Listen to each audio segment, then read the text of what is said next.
£35,600 is what my Ford Ranger Raptor is worth today. And I bought this 13 months ago for £53,000. So in the last 13 months, I've lost over £17,000 of value in my car, which feels quite sickening. But the question is, has it been worth it? Would I do it again? And if you're looking at buying a Ford Ranger Raptor, is it even a good idea? So why did I choose the Ford Ranger Raptor? Well, previous to this, I had some other cars. I had a Land Rover Discovery 4, a Land Rover Discovery 5, and this was really different for me. This was a completely different brand, different model and everything else.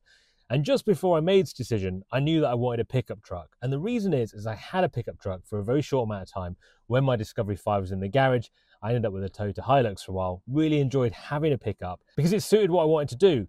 Tow things, store stuff in the back of, be quite tough and hard wearing, and still have all the off-road capabilities that my Discovery had as well. So I actually bought a Ford Ranger. It was a black 2-litre bi-turbo version of the older generation before this. And as much as I loved it, I just didn't quite feel it was at the same level that my Discovery 5 was at. Didn't feel quite as comfortable. Didn't really feel like it had the same road presence that I wanted in a pickup truck.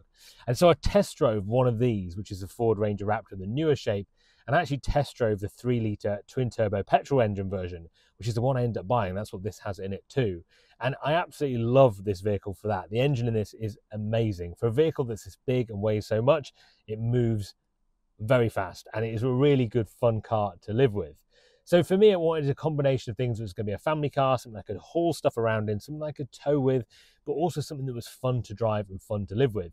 Also, absolutely love the look of the new Ford Rangers in general, and the Raptor's like that, but a lot beefier, a lot chunkier, comes with a lot of extras on it, which I'll walk through and talk through in this video when we take a look around at the outside. So I have now done 14,000 miles in my Ford Ranger Raptor, and during that time, it's been nothing but perfect, to be honest. I've never had any problems with it. It's not broken down. It's not had any issues. It's been great for everything that I wanted it for.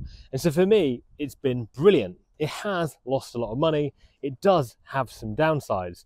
But before we talk about them, let's talk about the differences between this, which you can get, versus the Ranger. What do you get different? Well, first you get a different body on the Raptor. So you get a much wider body, much more aggressive stancing. The grille, obviously. You get the big BFG Goodrich KO2 tyres, which are good, but in the wet, they're not so good. They do slip around a bit. And I'd advise, if you've got one of these and you are driving it when it's wet and raining a lot and a bit damp on the roads, you put it in 4A rather than 2H when you're driving around, because it makes it a lot safer, particularly when you're going around roundabouts. As fun as it is to slide the rear wheels out on this, which you can do really, really easily.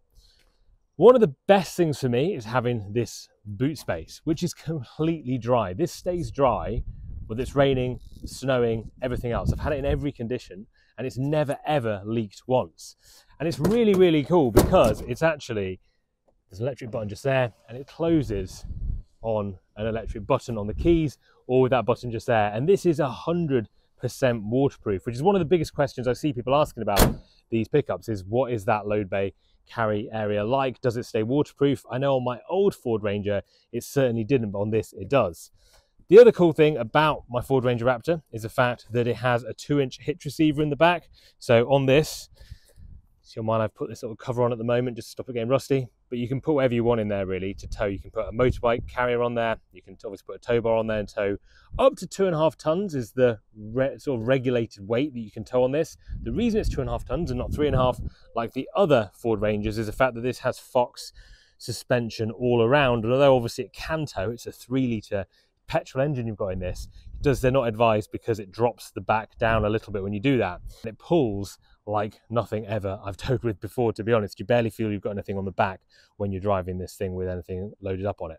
I've got to say, from a negative point of view, in the back, something you should know if you're buying this vehicle, so this is a 2023 model, is there is a very low weight capacity in the back on the rails. So if you mount anything on the back of here onto the back of the truck, so you have a roof rack or bikes or anything like that, I'm not sure what the exact load capacity is, but I think it's 100 kilograms or less than 100 kilograms, unless you put J braces on the rear frame in the back here. J-braces is an extra add-on you can do, and if you don't do that, it voids your warranty with Ford. I do believe on the newer models, so the 2024 onwards, they put J-braces on from factory, but if you got one of these in 2023 and you haven't put J-braces on it and you put too much load on the back and something cracks, you will not be covered by Ford. And I think Ford should have done that as part of this, or at least a recall on these vehicles, because they're designed to tow and haul loads around, and the fact that you can't put much on the rear back, like a roof tent or anything else, is a bit disappointing without having to support it and put the J-braces on the back. Let's take a look inside this vehicle. So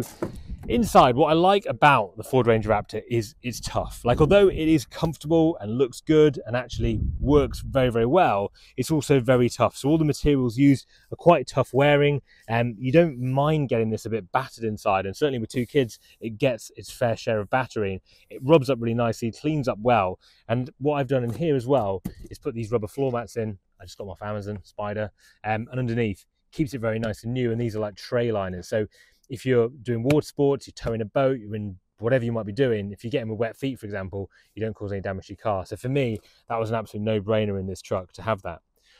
A really cool feature of this is the infotainment. The infotainment has this massive screen you can see here, and it's a really, really useful and very easy to use infotainment system that has no problems at all, I find. So you've got wireless Apple CarPlay. As soon as you get in your car, your phone connects, and you've got every feature you'd want on there. Even the sat nav that's on this from factory is very good, although often now we just use Apple CarPlay, right, for your apps. Obviously you can see it's pretty abused in the back of here generally, but it's very, very hard wearing, and I don't mind this truck being used for that kind of stuff, and that's really, really good for me at this time in my life when I've got two kids, two boys. It does get smashed around, and that's okay when I've got this truck. From the outside, when we're looking, you have these side steps on here, which are Raptor side steps, and these are very good because obviously you're getting in and out of the vehicle, they're good for that. But one of the best bits about them is if people park next to you and they open their car door, they can't dent your doors because they always hit this first, and this is quite a nice protective thing for your vehicle, because the Raptor's pretty wide. It's a pretty big truck, especially here in the UK, although American watchers from here will tell me this is tiny and not very big. In the UK, this is quite a big truck. It does take quite a lot of room. So when you're parking it, having those on the side makes a big difference to people not smashing the side of your vehicle. I'll show you around on the driver's side, but I can show you on the keys here as well. When you double click this, you also can open and close the rear shutter, which is just a really nice feature to have when you are opening and closing. And the other thing to say as well, if you ski at all and go away to the mountains in this, you can get a full size set of skis in the back without having to open the cover. Inside on this side, as I say, the actual infotainment in this is very, very good. I really like the screens in this. I think they work very well. If I just turn the vehicle on. There's quite a lot of wires in here at the moment, isn't there?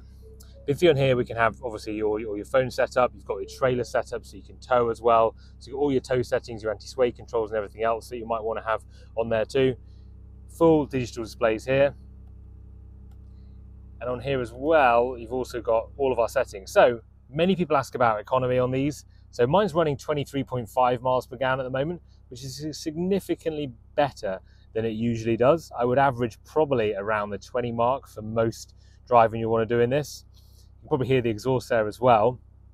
You can also go on here and change normal, sport, Baja, put Baja on. But it does sound good as well. As far as pickup trucks go, it sounds pretty good. You've also got on here, I'm just changing these buttons on here, you've got exhaust, suspension and steering. You've got your suspension here, you can do sport or off-road, and then your steering as well has comfort and sport as well. So you've got all your settings on here. Really nice, almost like a bit like a video game actually, what Ford have done in here, much like they did in their Focus ST. I think it was the RS version, the Focus RS, where they had a drift mode and everything else. The Ranger Raptor feels a little bit like this. It's kind of a bit of a gamification, I think, of the vehicle generally. But overall, very nice infotainment, great visibility and place to be in the cockpit of this car. Really, really comfortable place to be, but also a place that you don't mind abusing a little bit and using, which is really important to me at this stage in my life. As I was talking before, you've got a couple of things on here. So your 4A setting is the one I would always put it in if I was driving and it was very, very wet, just so you don't slide around. And on here as well, when you change these modes, you've got them all on here. So you've got normal, you've got your sport mode, your slippery mode, mud ruts, sand, Baja, and rock crawl as well. So you've got all your modes on there as well, which is good to have. And you can see here I've done 14,000 miles in this car so far. So if you decide to get this vehicle and you get the 2-litre engine version, it's exactly the same engine power plant, I believe, out of the older generation, the 2-litre bi-turbo diesel. It's a good engine for most day-to-day driving, but it is nothing like driving this. This is like driving a different kind of car. It pulls differently, it drives differently, and overall, for me, I feel like it suits the vehicle. Much like in my Land Rover Discovery, the vehicle that I owned, it had a 2-litre diesel engine in it. I then drove a D300, which is a 3-litre, and it was a world apart in regards to difference. I would always choose the bigger engine in these kind of vehicles.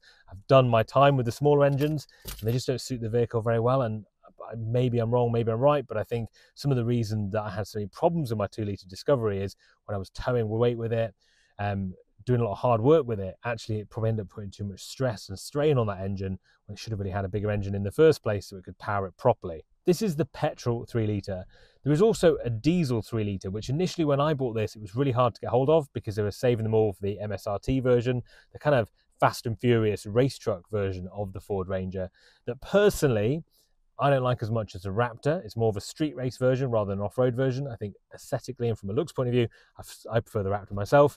But the 3-litre diesel engine was going into that a lot. And people say the 3-litre diesel is very good. It's much more economical than this. It probably is stronger and probably tows more as well. I think the downside for me is the noise, right? You get a lot more noise out of this V6 on the exhaust modes and everything else. And for me, that was important. I like stupid things like that, and so I enjoy that personally, but that's not for everyone. And if you're a sensible buyer, you might as well probably go for the diesel engine over the petrol. But for me, this is a lot more fun. Feels a lot more sports car-like, which is quite fun when you're driving a big truck like this. Economy is always a controversial topic on this vehicle because of its engine and its size. So I've shown you there, mine's doing what, 24 miles per gallon at the moment. It's pretty good. That's driving very conservatively, medium to long distance, like 30-mile kind of distances probably. If I drive around town, or when I actually drove this to France and drove to the Alps in it, it was probably doing closer to the 20 mark, to be honest with you. Just because I think when you're in town driving and accelerating a lot, you can burn a lot of fuel in it. So I would, on the safe side, always average about 20 miles per gallon if you were to estimate how much it's going to use. So for me, that works well because I don't drive very far. I don't have to drive anywhere for work. I'm not commuting in it. If you were, it would be definitely something to think about because the tank in this, when you're full, is probably around 320 miles. I think 320 miles for a full tank. Costs about £100 for the tank. And so you can get through that quite quickly if you're driving it fast and driving it a lot. So I think if you're using this as your commuter car or you're going distance a lot of time and you're driving a long way, my advice would be probably to go for something a little bit more economical, probably the diesel 3-litre, although I don't know the exact figures for that engine. So overall for me, has it been worth it? Has it been worth the £17,000 loss? Probably not. I don't think it's ever worth any loss. It always is quite devastating when you work out the exact numbers on that. Obviously this car, it was new pretty much, and so it's had the biggest depreciation curve. So for me, it's better that I keep it for a bit longer to sort of take the edge off that depreciation. And I think all cars, when they're new, they lose a load of money. The only cars I've never lost money on have been my Land Rover Defenders. They've always made money, or at least been worth the same money. So Land Rover Defenders are very good, but they don't compete with this in regards to having a family in it and driving long distance and being comfortable and having some space for your right arm. So for me, it's a car that's lost a lot of money, but I've also really enjoyed having it. I have no intention of selling this vehicle at all because it does everything I need it to do, and it does it very, very well. And personally, I absolutely love it. Here in the UK, I think it's a fantastic car, although you still have some limitations in regards to the engine. So Australia, America, same engine, but a lot more output. We've got our emissions rules to thank for that. But overall, it's been a fantastic vehicle to own. And if you're looking at buying one, I can't recommend it highly enough. As far as it goes, although 53k is a lot for a pickup truck, there's not much that comes close to it in regards to all the things you get, all those boxes it ticks, if you need it for those specific things. So it's more like a lifestyle vehicle. It's fantastic, and I would not want anything else. There's nothing on the market that comes close, in my opinion. So for me, absolutely love it. For you, it might not be for you, I don't know. And if you're looking for a vehicle and you're unsure whether this might be something you want to go for, take a look at my other videos on the Ford Ranger Raptor and let me know what you want in the comments below. If you've got any questions, feel free to ask me. More than happy to answer them. But thanks for watching the video, guys, and I'll see you very soon.